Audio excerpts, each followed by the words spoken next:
Welcome friends, Shri जी ज्ञान centre में आप सभी का स्वागत है। और आज हम जो है इतिहास के पहले चैप्टर को देखेंगे जिसका नाम है पाषाण काल। इतिहास का विभाजन प्रमुखतः दो भागों में हुआ है, लिखित इतिहास और अलिखित इतिहास। लिखित इतिहास में वो समय आता है जबकि इतिहास के बारे में हमें लिखित साक्ष्य प्राप्त हुए, लेकिन अलिखित इतिहास में जो है हमें उस समय के बारे में पता चलता है जब लिखावट या लिपि या लिखित साक्ष्य नहीं मिले हैं, ऐसी कोई भी चीज़ लिखी हुई नहीं मिली है जिससे हम जान सके कि हाँ एग्जैक्टली उस समय क्या हुआ था। उस समय का फिर हम सिर्फ अनुमान लगाते हैं। ठीक है। पाषाण काल ऐसा समय था जब पत्थरों के औजारों के उपयोग होता था, इसलिए उसका नाम पाषाण काल रख दिया। उस समय तक हमें किसी भी धातु के बारे में नहीं पता था। आइए हम अब क्वेश्चंस की तरफ बढ़ते हैं।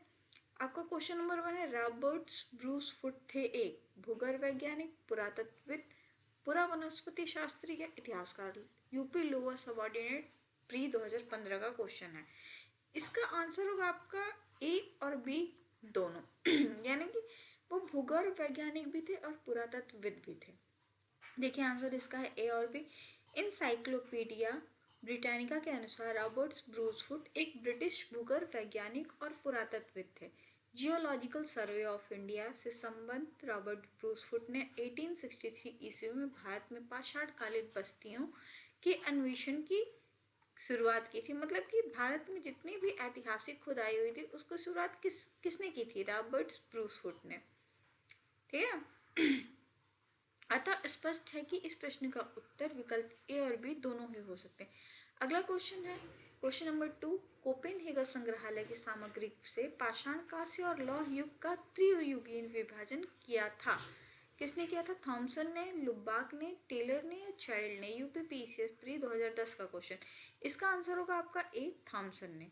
डेनमार्क के कोपेनहेगन संग्रहालय में 1818 ईस्वी और 1820 ईस्वी में एक आयोग की रिपोर्ट के अनुसार सामग्री के आधार पर पाषाण, कांस्य और लौह युग का त्रियुगीय विभाजन क्रिश्चियन जर्गेनसन थॉमसन ने किया था। यद्यपि थॉमसन ने 1836 में इसी वर्गीकरण के अनुसार संग्रहालय की वस्तुओं का विवरण प्रकाशित किया था। अगला क्वेश्चन नंबर 3, उत्खनित प्रमाणों के अनुसार पशुपालन का प्रारंभ हुआ निचले पूर्व पाषाण काल में, मध्य पूर्व पाषाण काल में, उत्तरी एवं पाषाण काल में या मध्य पाषाण काल में? इसका ऑप्शन बहुत कंफ्यूजिंग है। यूपीपीसीएस में 2006 का क्वेश्चन है। इसका आंसर होगा डी, मध्य पाषाण काल में। मध्य पाषाण काल के अंतिम चरण में पशुपालन के साक्ष्य प्राप्त होते लगते हैं। ऐसे पशुपालन के साक्ष्य भारत के आदमगढ़, नर्मदापुरम एमपी तथा बागोर भीलवाड़ा राजस्थान से मिलते हैं। ये दो जगह इंपॉर्टेंट है आपकी, आदमगढ़ जो कि एमपी में है नर्मदापुरम में, और बागोर भीलवाड़ा राजस्थान में है। अगले क्वेश्चन की तरफ बढ़ते हैं। मध्य पाषाणिक प्रसंग में पशुपालन के प्रमाण जहाँ मिलते हैं वह स्थान है लंगनाच, बीरभानपुर, आदमगढ़ या चौपानी मांडो। इसका ऑप्शन जो है हमने अभी ऊपर पढ़ा, Adamgarh C number. UPPCS special pre 2008 का क्वेश्चन था। अगले क्वेश्चन पे बढ़ते हैं। निम्नलिखित में से किस स्थल से हड्डियों के उपकरण प्राप्त हुए हैं? चौपनी मांडो से, काकोरिया से, महदाह से या सरायनहर से? इसका आंसर फिर से कंफ्यूजिंग है, सी भी होगा और डी भी होगा। यूपीपीसीएस मेंस 2010 का आंसर है। क्वेश्चन है ये, मध्य पाषाण कालीन महदाह यूपी के प्रतापगढ़ जिले में स्थित से बड़ी मात्रा में हड्डियां सींग निर्मित उपकरण प्राप्त हुए हैं। जी.आर. शर्मा महदाह में 3 क्षेत्रों का उल्लेख करते हैं जो झील क्षेत्र, बूचड़खाना संकुल क्षेत्र एवं कब्रिस्तान निवास क्षेत्र में बटा है। बूचड़खाना के बारे में हम लोग जानते हैं कि बूचड़खाना ऐसे क्षेत्र को कहा जाता है जहाँ पे जानवर काटे जाते हैं। जाहिर सी बात है कि यही वो क्षेत्र है जहाँ पे जो जानवरों की हड्डियों के आभूषण और उपकरण मिले होंगे। बूचड़खाना संकुल क्षेत्र से हड्डियों से निर्मित उपकरण एवं आभूषण बड़े पैमाने पर पाए गए हैं। सरायनहर से ही भी अल्प मात्रा में हड्डी के उपकरण मिले हैं। ठीक है। अगला क्वेश्चन नंबर 6, हड्डी से निर्मित आभूषण भारत के ने मध्य पाषाण काल के संदर्भ में प्राप्त हुए सरायनहर से, महदाह से, लेखहिया से या चौपनी मांडो से? अभी हमने ऊपर इसको पढ़ा, ए और बी दोनों सही होगा, सरायनहर से भी और महदाह से भी। यूपी आरओ मेंस 2013 का क्वेश्चन है ये। अगले क्वेश्चन पे चलते हैं। निम्नलिखित मध्य पाषाणिक स्थलों को भौगोलिक दृष्टि से पश्चिम से पूर्व के क्रम में व्यवस्थित कीजिए। ये थोड़ा मैप का क्वेश्चन है, इसमें जो है आपको पश्चिम से पूर्व की तरफ व्यवस्थित करना है। पैसरा, लेखहिया, बीरभानपुर, महदाहा। इसके लिए आपको जो है ये पैसरा, लेखहिया, बीरभानपुर और महदा कहाँ पे हैं ये पता होना चाहिए। सबसे पहले आपका पैसरा जो है कहाँ पे है, आपका बिहार में है। उसके बाद से आपका लेखहिया है कहाँ, मिर्ज़ापुर में। उसके बाद आपका बीरभानपुर है पश्चिम बंगाल में, और महदाहा कहाँ पे आपका, उत्तर प्रदेश में, प्रतापगढ़ में। तो इसका आंसर क्या हो जाएगा, सी हो जाएगा। 4213 कैसे, सबसे पहले महदाहा आएगा, उसके बाद लेखैया आएगा, उसके बाद पैसरा आएगा और फिर बीरभानपुर, क्योंकि पश्चिम बंगाल में है। नीचे हम लोग देखते हैं क्वेश्चन के बारे में। भौगोलिक दृष्टि से पश्चिम से पूर्व के क्रम में मध्य पाषाणिक स्थल हैं महदाहा प्रतापगढ़ उत्तर प्रदेश, लेखैया मिर्जापुर उत्तर प्रदेश, पैसरा बिहार और बीरभानपुर पश्चिम बंगाल। अगले क्वेश्चन पे चलते हैं हम। एक ही कब्र से 3 मानव कंकाल मिले हैं। सरायनाहा राय से, दमदमा से, उसके बाद आपका जो है महदाहा से या लंघनाथ से। यूपी पीसीएस प्री 2016 का क्वेश्चन है। इसका आंसर होगा आपका बी, दमदमा से। कैसे, उत्तर प्रदेश के प्रतापगढ़ जिले में स्थित सरायनाहा राय, महदाहा और दमदमा का उत्खनन हुआ।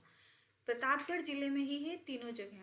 दमदमा में लगभग 5 वर्षों तक किए गए उत्खनन के फलस्वरूप पश्चिम मध्यवर्ती क्षेत्रों से कुल मिलाकर 41 मानव समाधान ज्ञात हुए हैं। इन समाधानों में से 5 समाधान युग्म समाधान है और एक समाधान में 3 मानव कंकाल एक साथ मिले हैं। शेष कंकाल समाधानों में एक एक कंकाल में, मतलब कि देखिए कितने कुल मिलाकर कितने मिले हैं, 41। कितने समाधान युग्म है, 5, और सिर्फ एक समाधान ऐसा मिला है, एक मतलब कब्र ऐसी मिली है जहाँ पे 3 मानव कंकाल एक साथ। युग्म का मतलब होता है 2, युग्म का मतलब होता है 2, और जो है एक ऐसा मिला है कब्र जहाँ पे 3 मानव कंकाल एक साथ मिले। अगले क्वेश्चन पे आते हैं हम अपने। खाद्यान्नों की कृषि सर्वप्रथम प्रारंभ हुई थी नवपाषाण काल में, मध्य पाषाण काल में, पुरापाषाण काल में, प्रोटो ऐतिहासिक काल में। यूपी पीसीएस में 2005 का क्वेश्चन है। इसका आंसर होगा ए, आपका नवपाषाण काल में। खाद्यान्नों का सर्वप्रथम उत्पादन सर्वप्रथम नवपाषाण काल में हुआ। यही वह समय है जब मनुष्य कृषि कर्म से परिचित हुआ। कृषि या खेती जो है मनुष्य के जीवन में बहुत बदलाव लेके आई, क्योंकि उससे पहले मनुष्य जो है खाना बदोश हुआ करता था, यानी खाने की तलाश में एक जगह से दूसरी जगह तक भटकता था। एक जगह का खाना खत्म हो गया तो फिर वो दूसरी जगह पे खाने की तलाश में, भोजन की चीज़ों की तलाश में चल जाता था।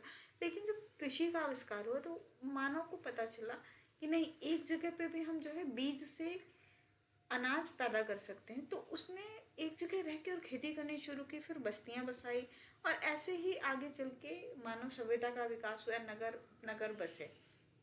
अगला क्वेश्चन, भारत में मानव का सर्वप्रथम साक्ष्य कहाँ मिलता है। नीलगिरी पहाड़ियाँ, शिवालिक पहाड़ियाँ, नलमाला पहाड़ियाँ, नर्मदा घाटी। Uttarakhand PCS pre.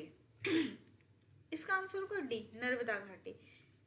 भारत में मानव का सर्वप्रथम साक्ष्य नर्मदा घाटी में अवस्थित हथनौरा, सीहोर, एमपी नामक स्थल से प्राप्त हुआ। इसकी खोज पुरातात्विक अरुण सोनाकिया द्वारा वर्ष 1982 में की गई। किसके द्वारा की गई, अरुण सोनाकिया द्वारा। अगला क्वेश्चन है क्वेश्चन नंबर 11।